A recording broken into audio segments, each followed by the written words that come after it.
السلام عليكم. النهاردة هنحضر سوا تاني فكرة من أفكار اللانش بوكس، مغذية ولذيذة، تنفع للشغل، تنفع للمدرسة، تنفع كمان لفطار سريع. وأكيد على مبدأنا إن احنا نعمل حاجات بالمكونات البسيطة اللي احنا بنستعملها في لانش بوكس، لكن بس هنقدمها بطرق مختلفة. أول حاجة هنحتاج 3 شرايح توست أبيض أو أسمر، مفيش مشكلة. أنا بفضل الأسمر بس عشان صحي أكتر، بس مش فارقة. الحاجة اللي ولادك بيحبوها. بعد كده هنحط عليها مايونيز، هنفرده كويس على شرايح التوست.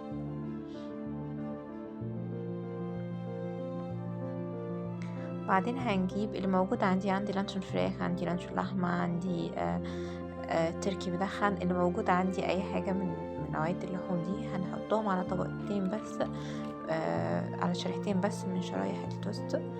بعدين لو انا عندي شرايح الجبنه الرومي هحطها، ما عنديش، عندي جبنه مبشوره، الميكس بتاع الجبن، عندي جبنه رومي بس. انا مثلا كان عندي ميكس جبن رومي وموتزاريلا وشيدر، حطيتهم بس. مفيش مشكله، الحاجه الموجوده عندك، نوع الجبنه الموجود عندك عادي جدا ممكن تحطيها.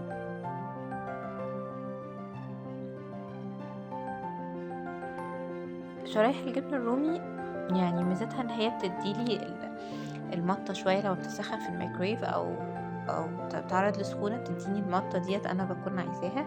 بس لو مش موجود عندي مفيش مشكلة ابدا. هبدأ احط ال3 شرايح على بعض، بحيث ان هي تكون طبقة توست، طبقة لانشون، طبقة جبنة، طبقة توست، طبقة لانشون، طبقة جبنة، وفي الاخر التوست. خطوة مهمة ان انا اضغط العيش بعدها كده عشان خاطر يبدأ يتماسك كله مع بعضه.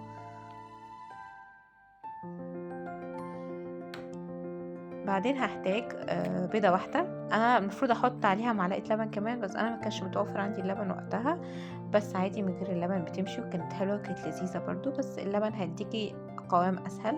احط شوية فلفل، شوية ملح، شوية بابريكا، واقلبهم كويس خالص بحيث ان هو ما يكونش عندي اي تكتلات.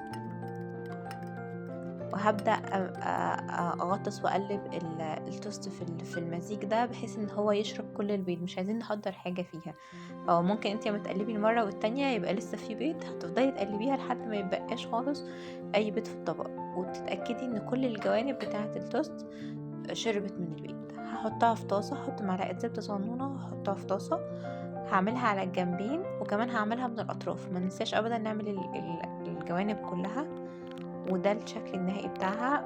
شكلها بيبقى جميل جدا، طعمها لذيذ قوي قوي قوي، ولادك هيحبوها خالص، وفي نفس الوقت مغذية، فيها بيض وفيها جبنة، فيها لانشون، بس حطينا عناصر مغذية وحطينا برضو حاجات من الولاد بيحبوها. شكلها بيبقى لذيذ جدا.